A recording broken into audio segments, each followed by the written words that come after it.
And we're live? Yes. Hi. Hi, everyone. This is Olori Lolade. I'm here with Nia Weeks, producer of Free to Be Free, one of my favorite films from this cycle of Noir Fest. We're going to be talking with her about her journey to making the film, about her background, because she's truly a superstar. She's over at the UN now, saving Black women, doing this amazing work. Truly a special film, truly a special experience, and really understanding the activism behind this film and behind her work is just so inspiring to me. And I want to, I'm excited to share that with all of you and for her to share her story and her intent behind Free to Be Free. And if you haven't seen it yet, you can still watch it on Portal X for a few more days, norfest.eventbrite.com to get a link and rate the film and tell us all the things that it brings up for you. Welcome, Nia. Thank you again Thank you for so much. sharing this glorious work with us. I just want to read a little bit about you because I'm gonna let you introduce yourself properly, but I need to give a little bit of a background. So Nia Weeks is an attorney who has focused her post-law school career on addressing a variety of issues that marginalized community members in her home state of Louisiana face. She's currently the founder and director of Citizen She United, which mobilizes Black women around the state to actively participate in changing the system so that it begins to work for them and their children. Citizen She United is creating a place where the intersection of our communal and familial commitments can coexist with the interpersonal issues that women face. Her vision is to be part of the answer to righting the wrongs of systemic oppression in Louisiana. As part of the fellowship, well, I don't know what fellowship this was referring to, but it was the fellowship it came from. What's the name of the fellowship that you? It's Strengthening Our Roots. Strengthening Our Roots. Thank Fellowship you. for Black women. Yeah, as part of the Strengthening Our Roots fellowship, Nia is building the work she's undertaking with Citizen She, as well as focusing on her own growth and professional development. Nia is the mother of 4 children and a fierce advocate who fights for them every day. 4 children. Ooh. I am. My youngest one is with me. Okay. So we were just talking about, the very real work of being a Black woman in this world. You just talked about stress being one of the number one killer of Black women. And this came from the UN convening that you're at now? This actually came from when we were doing a project in Jamaica, and we were talking about Black women's health, and it was a Black woman attorney. We were sitting work, that focuses on health and wellness. And she was bringing out her statistics, and because Louisiana has a highest maternal mortality rate in the country. Wow. Also the highest wage gap in the country.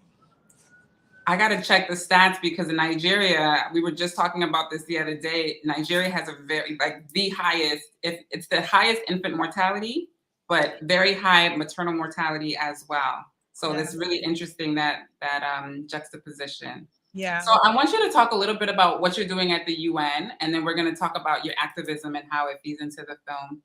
Sure. So I do have to, highlight our director, Damien D. Smith, who is not with us.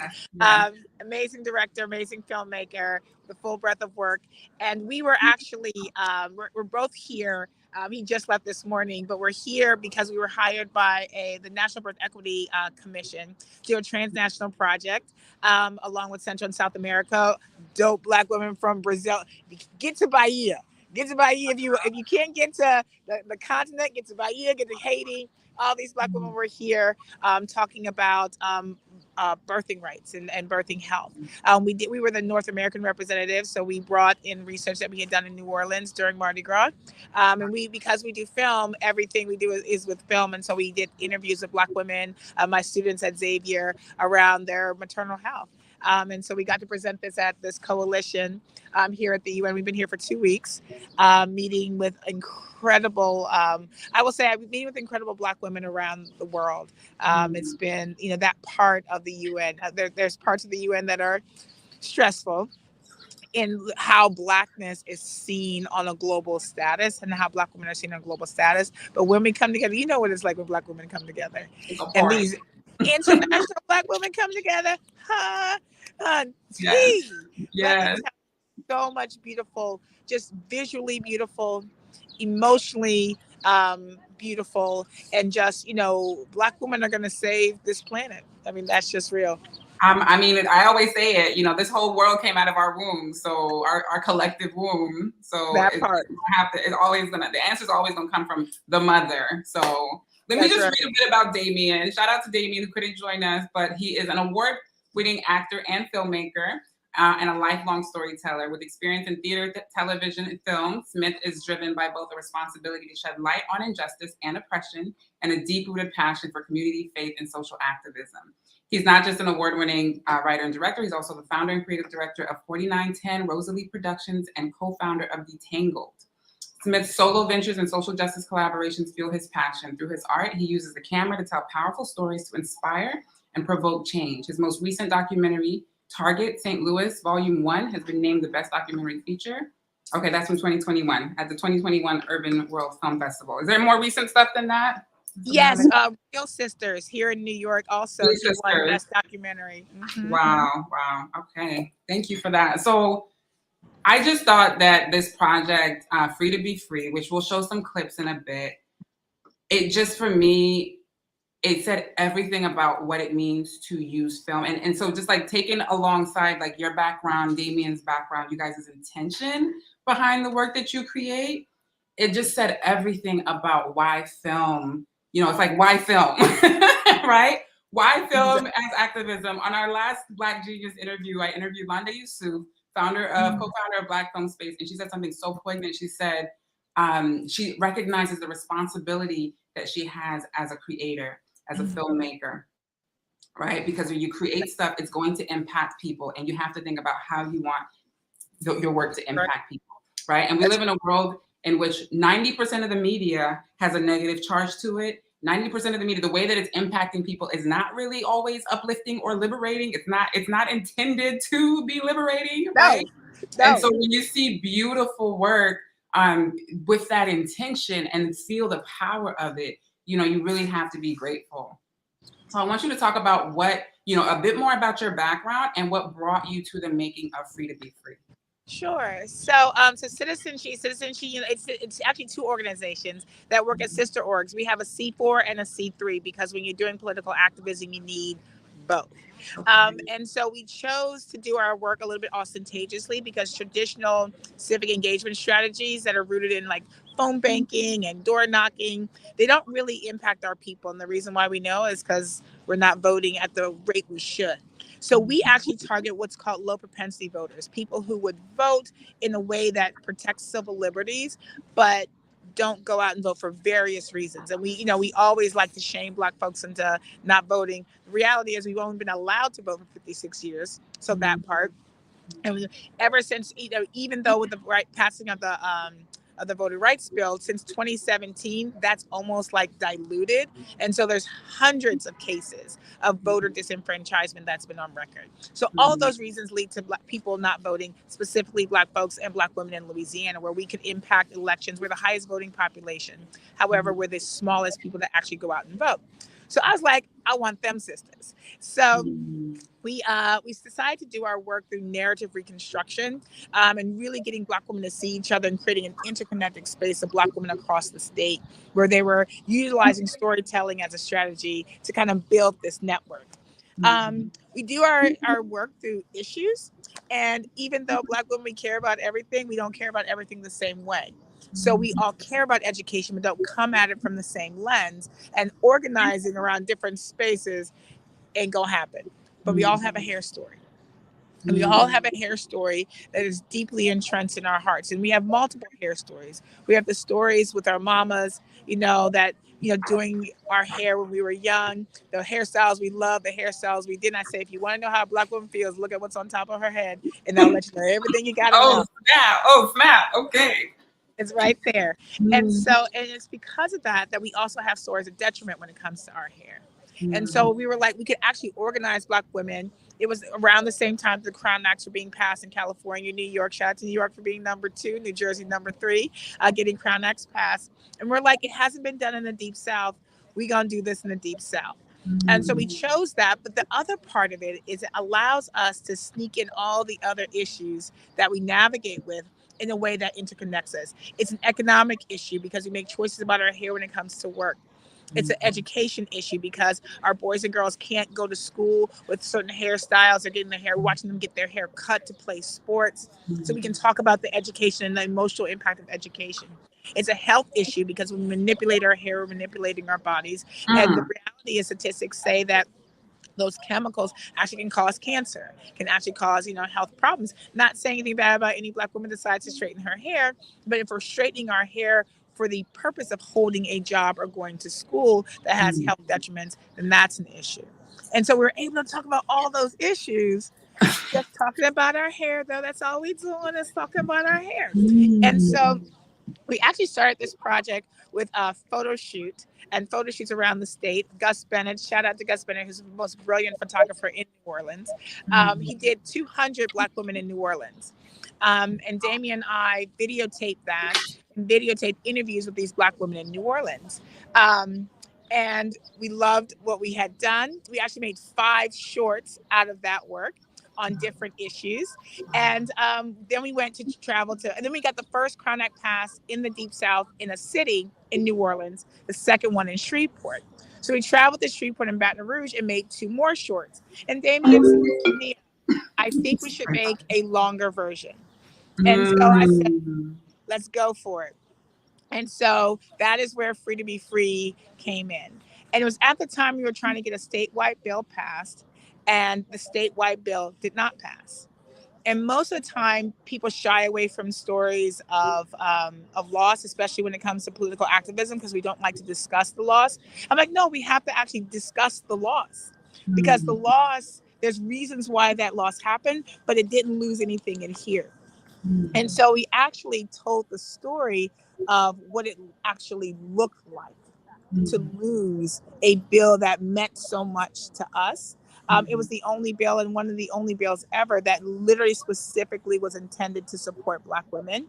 And across the board, when it comes to Black men, we're right there with any issue with race. With white women, we're right there with any issue with women. But it wasn't a lot of people that showed up on either side when it came to us.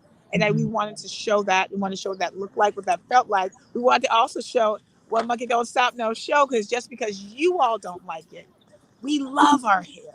And this is how it makes us feel. So one thing I appreciate about the way Damien weaves together a story as a director is we do the ebb and flow. So we show the frustration and the hurt.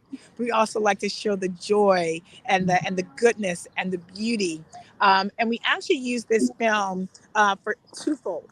The film, we did lots of brunches with Black women across the state. You know what I'm saying? Yeah, girl. You know what I'm saying? We toasted more champagne. We had, during Essence, we toasted more Black Girl Magic champagne, honey. You were like water. But we also used it. One of the things that I was frustrated about was that allies didn't show up. And I called out a lot of the white women that had called me to support their bills that didn't show up for mine. That happened to be sick that day. Also recognized that the only legislators that were really anti the bill were white women.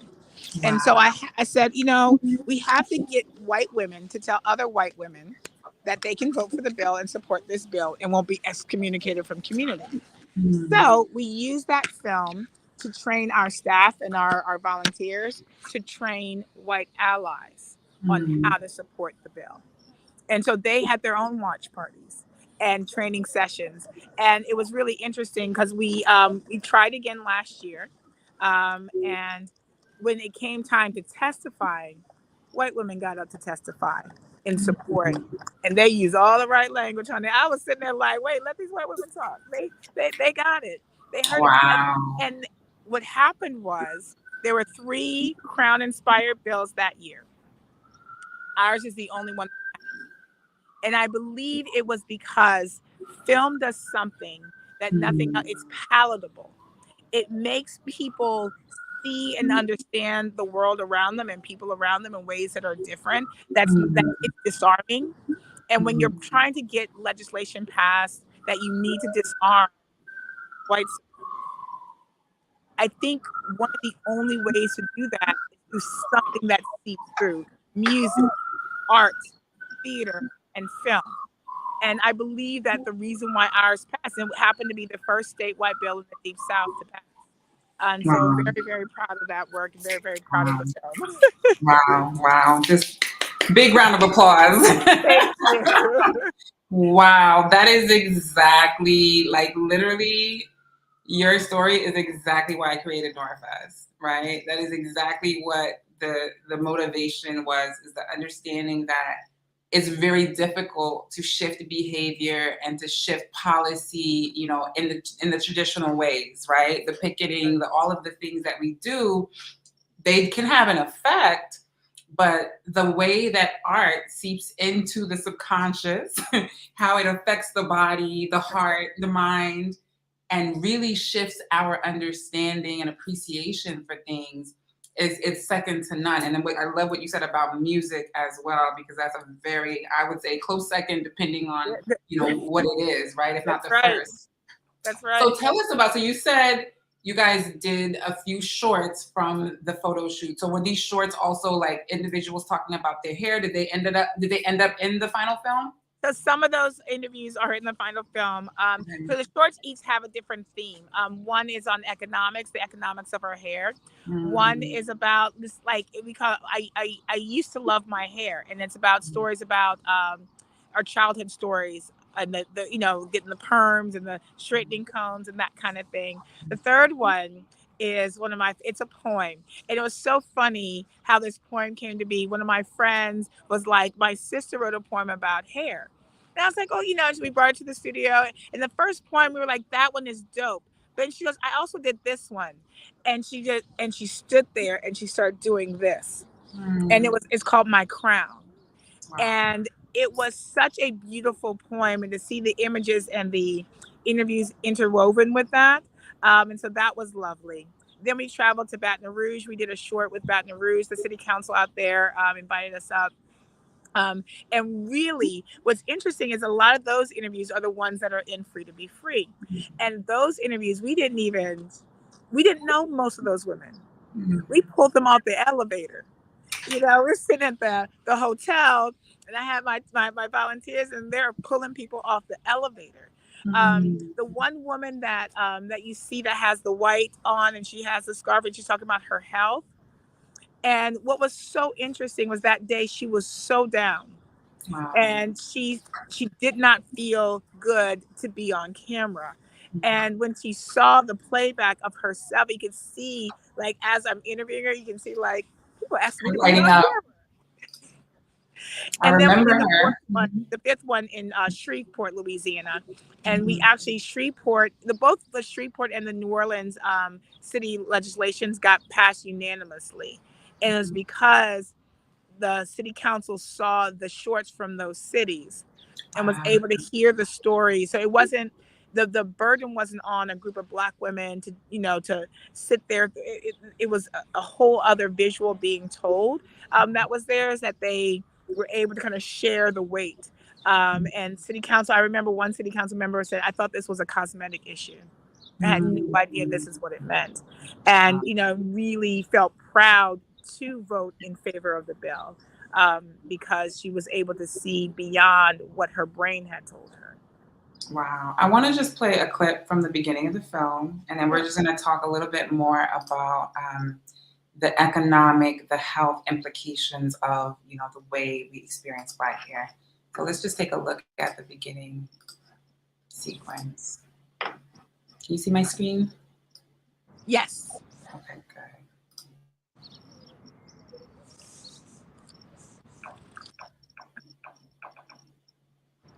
That's my daughter.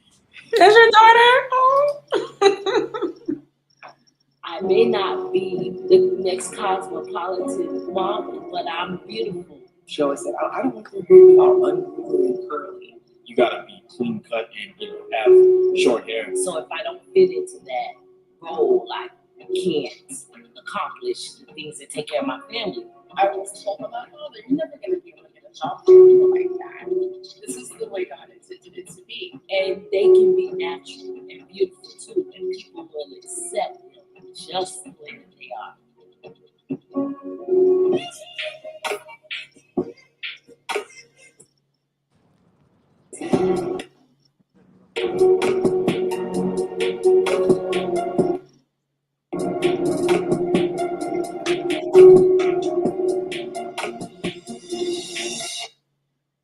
Activism centered around the freedom for Black women to wear natural hair, the basis of House Bill 382, is decades gained momentum in the last 2 years, locally, statewide, and nationally. And now lawmakers are stepping in. California State Senator Holly Mitchell introduced the first law to associate hair as an extension of one's race, which is legally protected. I'm going to stop there.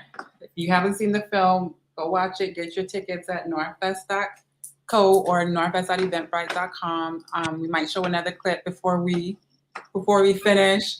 Another thing I loved about the film, and then we'll talk about the implications.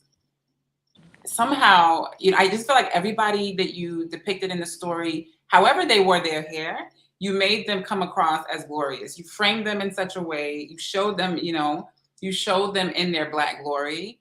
And I thought that was very, carefully and beautifully done. Really, really appreciated that. Let's talk about that. I appreciate about Damien's eye.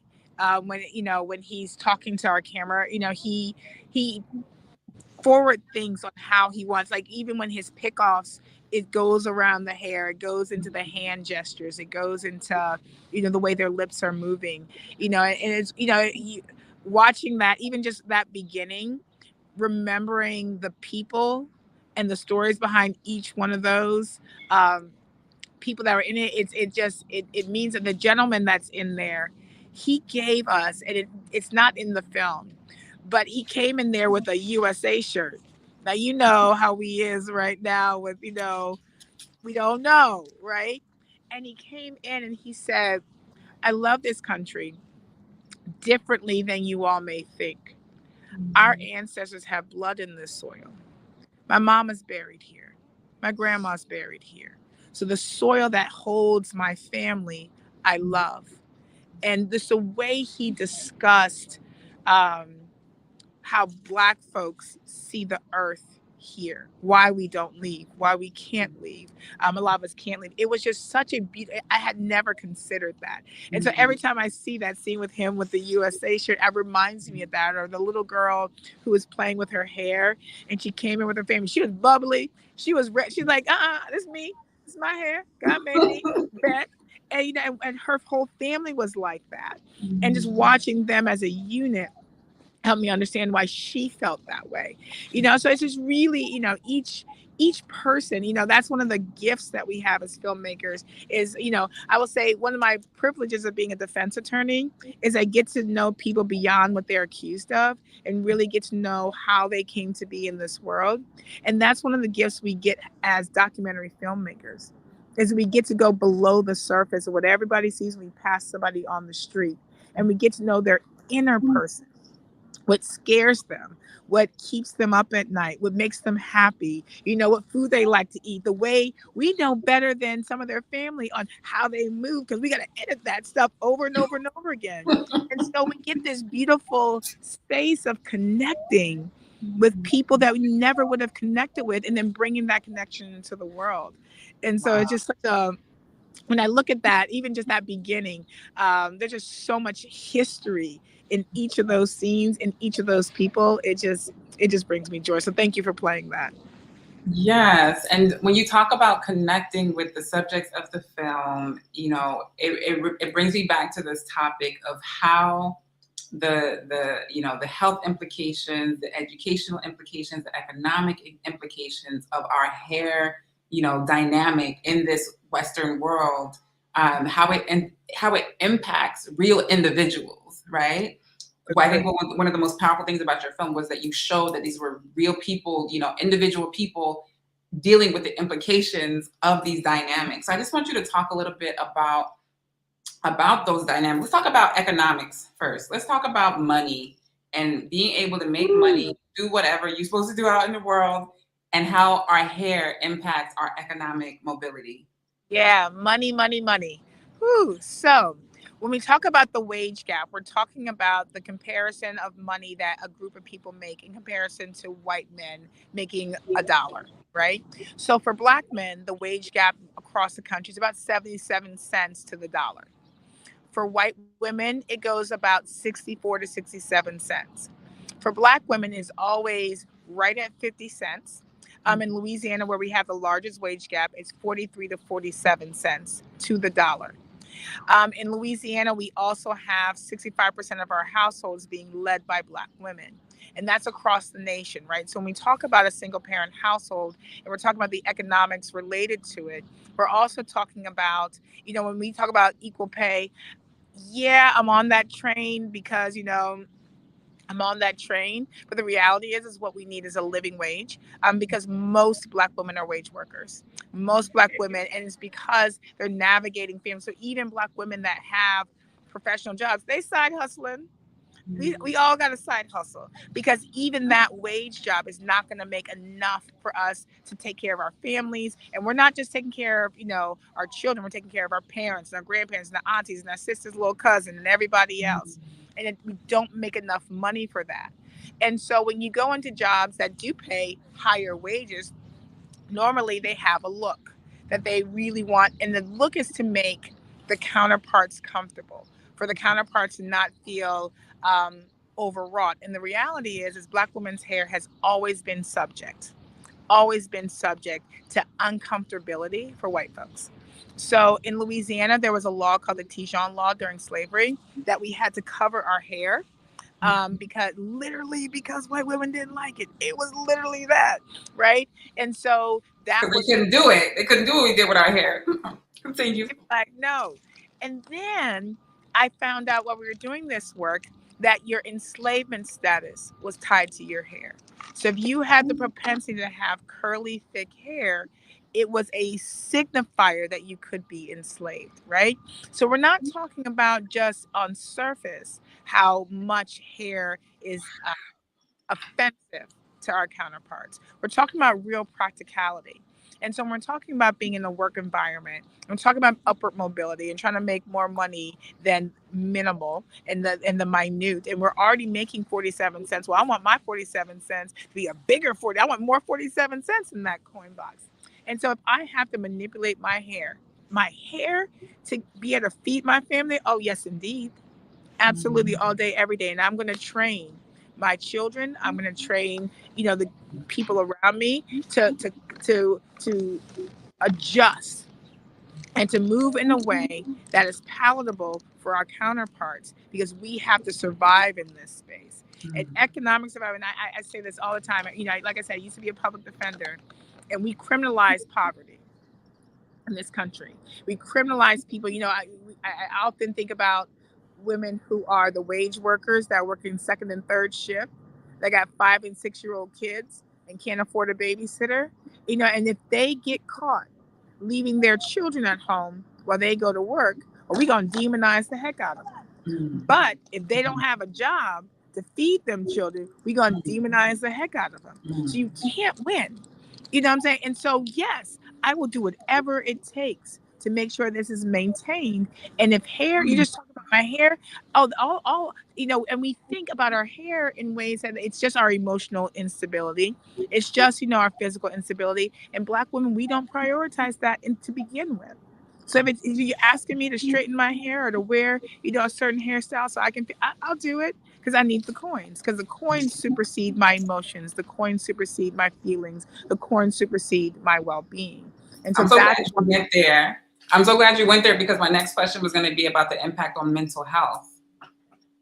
What you're seeing, in your work, how this impacts mental health for Black women. In movement, I don't know any of my predecessors that is not sick. Not one. And I'm talking severely sick. I don't know anyone that's in our age group that is doing justice work that is not getting sick or not sick already. And I'm watching the younger generations move in a way that I'm like, y'all gonna get sick quick.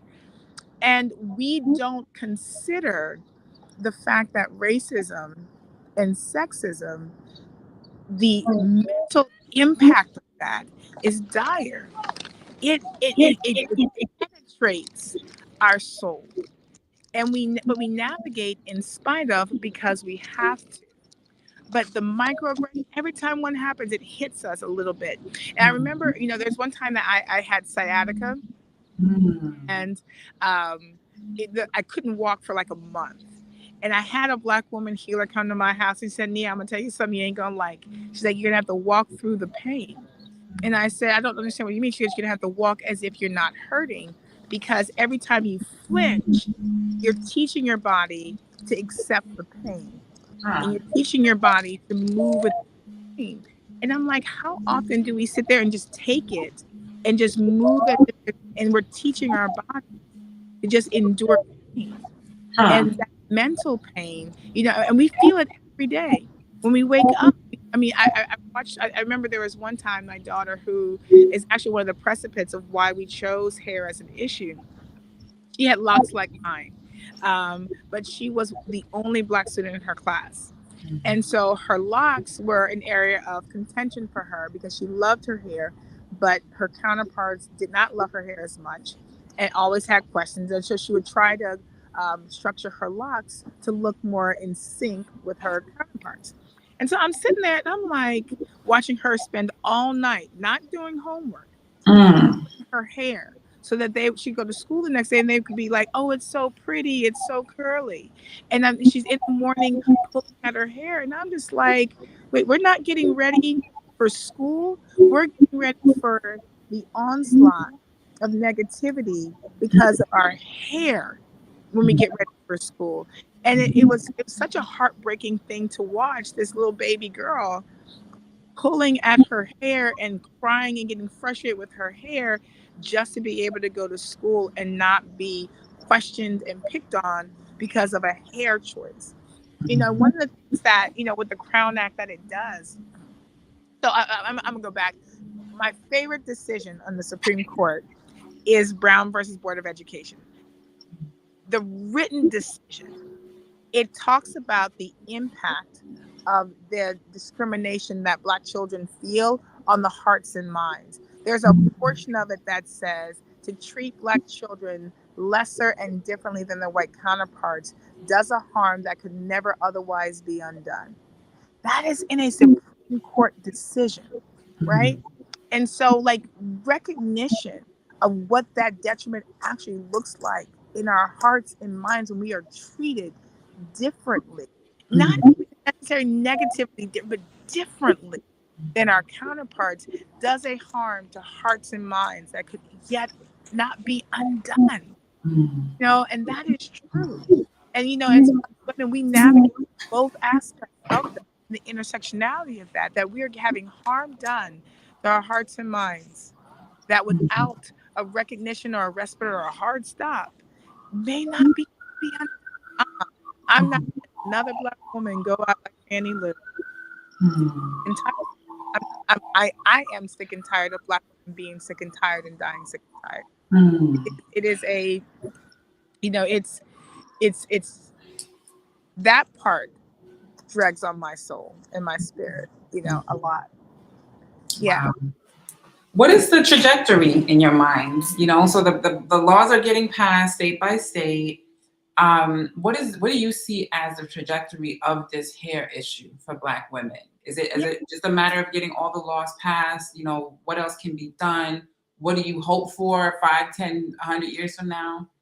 Yeah. So after the law gets passed, once a law gets passed, it doesn't mean that the ideas change. All it means is that when I am told I can't wear this hair to go to work or school, I have the ability to sue. That's what the actual law does. And most people don't have the capacity to sue. And the reality is that we actually tried the courtroom. So the other way to get a law, the nation to change, is you do a lawsuit through the federal court system and get the Supreme Court to make a decision that comes all the way down. Supreme Court wouldn't hear any cases about Black women's hair. So that's why we had to go through this legislative route, right? So even the route we have to take to getting something passed is like, but yeah, because let me just reinforce that you guys, and I don't know if this was just General Crown Act or how you guys approached it in Louisiana, but addressing hair as an extension of race. I thought that was the first time I had ever seen that done. Yes. And I thought that was so powerful and so poignant. So I want you to talk a little bit about, like you were talking about the Supreme Court and how that works. Just help us understand a little bit more, like why addressing hair as an extension of race was so effective and so important in this case. Absolutely. And I got to shout out Dr. Wendy Green. Y'all got to put that name down right there in your wall. Dr. Wendy Green came up with that theory as her senior thesis as a student at Xavier. So Wow. all the work that you see around this, her space is called Free the Hair. And all the legislation that you've seen, Wendy has coined. Either if she hasn't coined it, it's been taken from her dissertation. Mm-hmm. So this brilliant attorney and professor has put this together. So to just do a quick legal structure, people think that we cannot discriminate in this country. That is not true. Mm-hmm. What they have done is they gradated discrimination. So if it's there's strict scrutiny, intermediate scrutiny, and rational basis scrutiny. Strict scrutiny means you have to have a compelling reason with a compelling, effort to be discriminatory. There has to be really, really, really compelling. Intermediate scrutiny means that it has to be an important reason that you're with an important outcome that you're discriminating. And rational basis scrutiny says you just have to have a good reason, right? Well, race and all of your constitutional rights, that falls under strict scrutiny. So it is the highest level of scrutiny that there is. Now I'll tell you, women's issues fall under immediate scrutiny, and LGBTQIA's issues fall under rational basis scrutiny. So that's why those things are hard to pass. But to make it an extension of race, then you start applying the balancing test of strict scrutiny. So if you choose to discriminate, doesn't mean you can't. But if you do, it has to have a compelling reason with a compelling outcome, was the strongest way that we can address an issue when it comes to discrimination. And so that's why an extension of race. But what the Crown Act itself that has been kind of melded through, it has different versions. And there's some version that just extend the definition of race to include immutable characteristics of race. But the immutable characteristics are already covered, right? The hair that just grows out your hair, so like your afro, that is covered. What's not covered are anything that is race associated. Braids, bantu knots, locks, any kind of styling that is associated with African American culture, that is what's not protected at all. Mm-hmm. And so you have to include the language that says, first of all, you got to take out immutable characteristics. And you got to include language that specifically addresses the styles of hair that you would like to be included for discrimination not to happen. Ooh, Lord have mercy. The fact that we got to go through all of this just to wake up and be Black. What was so crazy was when we came the second time to get it passed and we had to testify in our legislature, I had just gotten back from Ghana. So you can imagine where my mind was. I'm just like, if you ain't been, go, right? So just got back from Ghana and I get off the plane. I'm like, I don't know what I'm going to say. And at some point, I'm giving my testimony. I'm like, at the end of the day, it is a hair bill. It is just hair bill that y'all fighting us over. We got other stuff we can fight. I promise. We go toe to toe about a whole bunch of stuff. But I am just asking you, ease up on the hair. And it was so frustrating that we have to spend this much time, this much money, this much consideration to convince you that our hair is not offensive and that we can wear it how we so choose in regards to our race. And the fact that we have to do that part, I was like, at the end of the day, y'all know it's a hair bill. It's hair. It's hair. And once, it was really interesting because they started attaching their own children to it, right? If someone told my daughter this, if someone made my daughter feel this way, if someone made my son feel this way, I don't know if I would be okay with it, right? It's so funny, we talk about Karens, but I'm telling you, them Karens came out. Some Karens like, you don't mess with my child like that. Exactly. Same, right? Same. We can all be Karens about our children a little bit, and so it was that part when they saw the kids. And actually it was really interesting because the first time we tried to get it passed, they said, if this was just a bill around wearing your hair the way you want to in schools, it's just an educational bill, it would have passed. And when we think about civil rights legislation, the history of it is always rooted, the beginning of it, of a bill to restructure, is always rooted in students and children. Deep, deep, deep. You've taught us so much today. I feel like I should get a legal certificate or something. You doing? You know, it's funny because I was supposed to go to law school once upon a time, and then I lost faith in the system, so I just said no. I don't have faith in the system. I am a lawyer. I went back when I was 27 when I went back to law school. And I had a 71-year-old doctor in my law class. It's the most versatile degree you can have. And what it does is because you don't have to have faith in the system, you have to understand the system. And you can't change the system until we really understand it. Anybody that tells anybody, don't go to law school today, go. Go. Even if you just go to a class, even if you do night class, even if you audit, just something. Just the more of us that have an understanding of this language, because it's intended. It's intended for our detriment. Because we have to remember, and this is why they don't want us teaching, critical race theory, what they call critical race theory, because the real critical race theory teaches that the Constitution and everything under it is inherently racist. And the reality is that when We the People was written, we weren't people. None of us were people. The only people that were people were white land-owning men who were straight and Protestant. That was it. So most people in this country as it exists today were not people. And the Constitution has had to adjust itself to include us in some way. But the reality is none of us are all included.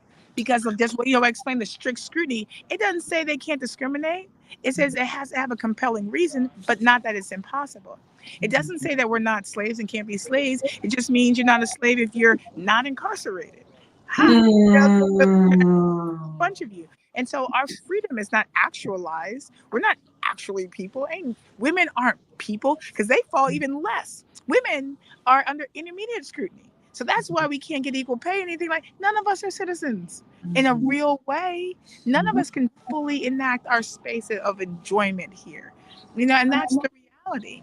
And so, when we talk about, restructuring the system, we have to really, really know and understand all the spaces that they catch us so that we can start either play the game and play it from it. Because there's ways to play it on the inside.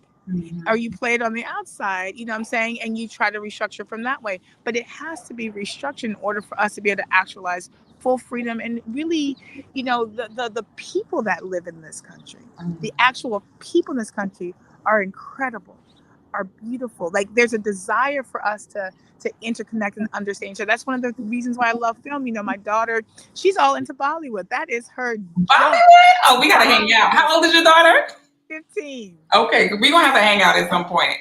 My daughter's 14. Oh, and we love us some Bollywood around here.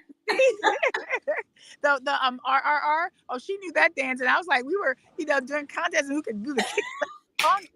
But we never would have known that absent film. But when we saw it, we loved it. Right? We saw and loved the culture that we didn't know or understand. My Big Fat Greek Wedding. Yes, it's a narrative. Yes, it's comedy. But it helps us understand, oh, yeah, this community has these big old weddings with all these people and love and joy. We do that too. It connects us. And that's what most people want. But we're structured in a way that we can't actualize our own freedom. And we're not going to sit there and really help figure out other, because we're trying to figure out our own space. And that's how it's set up. The more of us that understand that, the more of us that know how to infiltrate that space, there's so much that we can do. And there's so much that we can access. Wow. And you are doing so much. I know I've kept you. I'm going to have us wrap up. But I just want you to share with the people what your trajectory is. Like, what's the next year for you? What are you working on? How can people support you? Like, what's next for the film? Just give us a sense. Yeah. For Free to Be Free right now is doing Louisiana tours. We're calling it From Tijon to Triumph, celebrating with Black women what we've done, but also like holding on to the organizing chair. We organized 500,000 Black women and 2,000 allies in support of Black women. So we're going to hold on to that. We have quite a few projects going on right now. We did a road trip at the end of the 2020 election cycle, telling the story of Black women civic engagement in 5 cities: New Orleans, Selma, Birmingham, Atlanta, and Miami. And so instead of telling the story of just John Lewis, we tell the story of the Black women that organized on the bridge. It's a 5-part docuseries that we're going to be traveling with pretty soon. We also have a TV show that we got funded through Facebook. called She Shows Up. It's basically me traveling the world, interviewing incredible Black women, telling incredible stories. We did our initial episode in Ghana, got to interview queens in Ghana. At some point, they made me a queen mother of a village. That's a whole story right there. But we travel and tell stories of Black women that are surfers and cowgirls and cosplayers. And so really trying to restructure the narrative of who we are, as that we're not a monolith, that we're incredible. And so Damien and I are really excited to be working together as a collaborative to make this work a reality. Every film that we do law review articles, teaching toolkits. We also create CLEs, continuing legal education courses for attorneys to understand what the people need and not just what lawyers think people are supposed to have. And so building out all that continuity, all that work has just been incredible.